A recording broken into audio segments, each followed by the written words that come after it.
포도나무 예수에 대한 하나님의 예언과 심판. 성경 창세기 49장 9절 이하에 야곱 하나님이 그의 12 아들들의 장래 일을 축복할 때 넷째 아들 유다에게 포도나무에 비유하여 예언한 말씀이 있다. 곧 유다는 사자 새끼로다. 홀이 유다를 떠나지 아니하기를 실로가 오시기까지 미치리로다. 그에게 모든 백성이 복종하리로다. 그의 나귀를 포도나무에 매며 그 옷을 포도주에 빨며 그 복장을 포도즙에 빨리로다 라고 했다. 이 말씀은 유다의 후손들이 백수의 왕인 사자와 같이 강한 민족으로 번성하여 왕의 권세를 가지는데 메시아 구세주가 오시기까지 권세를 누릴 것을 예언하고 있다. 또한 그들이 포도나무와 뗄 수 없는 관계로서 붉은 포도주가 상징하는 것처럼 백수의 제왕 사자와 같이 강한 민족으로 성장하면서 많은 피를 흘리게 될 것을 예언하고 있다. 이 예언의 말씀과 같이 유다의 후손 다윗이 이스라엘 12지파를 대표하여 이스라엘 왕국을 건설하였고 훗날 다윗의 후손 예수가 출현하여 스스로 포도나무라 칭했다. 그리고 12 제자들에게 떡과 포도주를 주며 떡은 예수의 살이요 포도주는 자신의 피를 상징한다며 내 살을 먹고 피를 마시는 자마다 영생하리라 했다. 그리하여 예수 이후 기독교를 창설하여 오늘에 이르기까지 이 세상을 지배하는 정신세계의 왕권을 누리고 있다. 여기서 피 색깔의 붉은 포도주가 상징하는 의미를 여러 가지로 해석할 수 있다. 즉, 좋은 의미로 해석한다면 생명의 피로 상징할 수 있겠지만 예언의 말씀처럼 옷을 포도주에 빨고 복장을 포도즙에 빨리로다 하는 것은 누가 봐도 유혈이 낭자한 무서운 전쟁이나 재앙을 의미하는 것으로 볼 수 있다. 역사적으로 볼 때 다윗에 의한 유다 왕국이 건국된 이후 유대 민족의 순환과 예수 이후 2000년의 기독교 역사 과정에서 무수한 피의 전쟁사를 엿볼 수 있다. 또 요한복음의 예수는 내가 참 포도나무요 내 아버지는 그 농부라. 사람이 내 안에 거하지 아니하면 가지처럼 밖에 버리워 말라지나니 사람이 이것을 모아다가 불에 던져 사르느니라 했다. 이 말씀에서 분명히 포도나무가 예수의 상징이라는 것을 알 수 있다.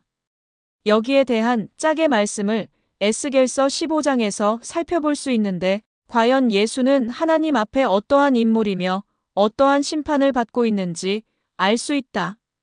곧 에스겔서 15장 2절 이하에 포도나무에 비유한 하나님의 말씀을 보면 예수의 실상과 그를 따르는 자들의 적나라한 죄악상을 심판하고 있다.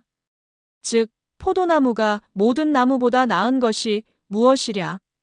삼림 중 여러 나무 가운데 있는 그 포도나무 가지가 나은 것이 무엇이랴? 그 나무를 가지고 무엇을 제조할 수 있겠느냐? 그것으로 무슨 그릇을 걸 못을 만들 수 있겠느냐? 불에 던질 화목이 될 뿐이라. 불이 그 두 끝을 사르고 그 가운데도 태웠으면 제조에 무슨 소용이 있겠느냐? 그것이 온전할 때에도 아무 제조에 합당치 않았거든. 하물며 불에 살라지고 탄 후에 어찌 제조에 합당하겠느냐 했다.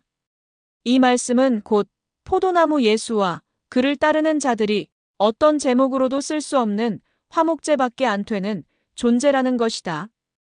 또 그 다음 말씀을 보면 예수와 그를 따르는 자들이 하나님의 대적하는 자라고 심판하고 있다. 그러므로 주 여호와 내가 말하노라. 내가 숲을 가운데 포도나무를 불에 던질 화목이 되게 한 것 같이 내가 예루살렘 거민도 그같이 할지라. 내가 그들을 대적한즉 그들이 그 불에서 나와도 불이 그들을 사르리니 내가 그들을 대적할 때에 너희가 나를 여호와인 줄을 알리라. 내가 그 땅을 황무케 하리니 이는 그들이 범법함이니라. 나 주 여호와의 말이니라 라고 했다. 이 말씀에서 보면 결코 포도나무 예수에 대하여 하나님이 축복으로 한 말씀은 없다. 오히려 하나님 앞에 엄청난 범법을 저지른 죄인으로 저주를 받고 있음을 알 수 있다. 여호와 하나님이 이들을 대적한 이유가 그들이 범법하였기 때문이라 직설적으로 말씀하셨다. 여기서 포도나무의 상징인 예수가 살아있을 때에도 아무 쓸모없는 화목제라 했고 그것이 온전할 때에도 제조에 합당하지 않았거늘 불사르고 난 후에는 두말할 나위가 없다는 것이다. 포도나무를 상징하고 나온 예수는 하나님의 독생자라 자칭하며 나타나 나는 산떡이요 내 살과 피를 마시는 자는 죄사함을 받으리라. 나는 부활이요 생명이니 나를 믿으면 죽어도 살고 살아서 믿는 자는 영원히 살리라 했다. 오늘날 이 말은 하나님 앞에 헛된 공약이 되었고 불살라 없어질 화목제로 이미 심판을 받은 것이다. 또 하나님에 대하여 어떠한 대적 행위를 했기에 무서운 저주의 예언을 했을까? 요한복음 14장 16절 이하에 예수가 예언한 것처럼 이 세상 임금 되시고 새로운 보혜사 성령으로 오신 이긴 자 구세주 하나님의 말씀에 따르면 예수 이후 오늘에 이르기까지 기독교의 가장 큰 죄악상이 명확하게 드러난다. 그 첫째가 모세에게 내린 하나님의 10계명 중 첫 번째 계명인 하나님 이외에 다른 신들을 섬기지 말며 너를 위하여 하늘과 땅과 물속의 어떤 형상이든 새겨서 절하지 말며 우상을 숭배하지 말라 하는 지엄하신 하나님의 계명을 예수 자신부터 어긴 것이다. 곧 오늘날 기독교인들은 하나님보다 예수 이름을 앞세워 그를 믿으면 구원이라 하고 공중 하늘을 향해 헛것을 보고 기도하며 예수의 십자가 형상을 세워놓고 절하며 예수만이 하나님의 독생자라 하고 있다. 이것이야말로 예수를 우상화하는 것이며 모든 하나님의 자손들을 기만하고 하나님께 대적하는 행위다. 뿐만 아니라 이사야서 43장 11절에 구원자는 오직 여호와 하나님밖에 없다고 했는데 예수는 자기를 믿어야 구원이라 하였으니 하나님의 영광을 가로챈 적그리스도요 하나님께 심판받을 짓이다. 또 레위기 19장 4절의 말씀과 같이 너희는 헛것을 위하지 말며 너희들을 위하여 신상을 부어 만들지 말라 하며 우상 숭배를 금하고 있다. 그런데 예수는 십자가 처형 후에 부활하여 산채로 공중 하늘로 올라가 하나님 우편에 앉았다고 했다. 그리고 언젠가 인자가 다시 구름 타고 내려올 것이라 하여 공중 하늘에 하나님이 있는 것처럼 헛것을 믿게 하고 십자가 형상을 새겨 절하며 우상화하고 있다. 성경 에베소서에는 공중 권세 잡은 악신과 불순종의 영들이 공중 하늘에 있음을 기록하고 있다. 또한 사도행전 9장 5절에는 사울이 예수 믿는 자를 잡기 위하여 다메섹 고개를 넘어갈 때 공중 하늘에서 사울을 부르는 소리를 듣고 깜짝 놀란 사울이 숲속으로 숨으면서 주여 뉘시니이까 하고 물었을 때 공중 하늘로부터 소리가 있어 가로되 내가 핍박하는 예수다 하는 것을 볼 때 예수가 공중신이라는 것을 분명하게 설명해주고 있다. 마태복음 26장 26절 이하에는 예수가 제자들에게 떡과 포도주를 주면서 그것을 자신의 살과 피라 하고 이것은 죄사함을 하는 언약의 살이요 피라 하며 먹게 했다. 이 모든 것을 내다본 에서겔 선지자는 예수가 태어나기 약 600년 전에 하나님을 대적하여 불살라버릴 포도나무라 했다.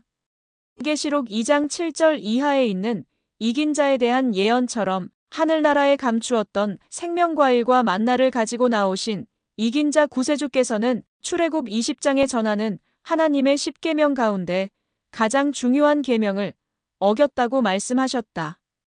즉 10계명의 첫 번째 계명인 너는 나 외에는 다른 신들을 내게 있게 말지니라 했고 두 번째 계명에 너를 위하여 새긴 우상을 만들지 말고 또 위로 하늘에 있는 것이나 아래로 땅에 있는 것이나 땅 아래 물속에 있는 것에 아무 형상이든지 만들지 말며 그것들에게 절하지 말며 그것들을 섬기지 말라 하는 하나님의 계명을 정면으로 위배하고 예수의 십자가 형상을 새겨 절하고 있다. 이것이야말로 비성경적인 처사요 이단의 종교로 발전하고 있는 모습을 보여주고 있다. 성경의 진정한 가르침은 모든 인간이 죄악에 사로잡혀 죽어가는 모습을 보고 물과 성령으로 거듭나서 선악과를 먹기 이전에 원래 하나님의 상태로 돌아가 마음의 천국을 이루고 불사영생의 하늘나라를 만들라는 것임을 깨달아야 할 것이다. 감사합니다.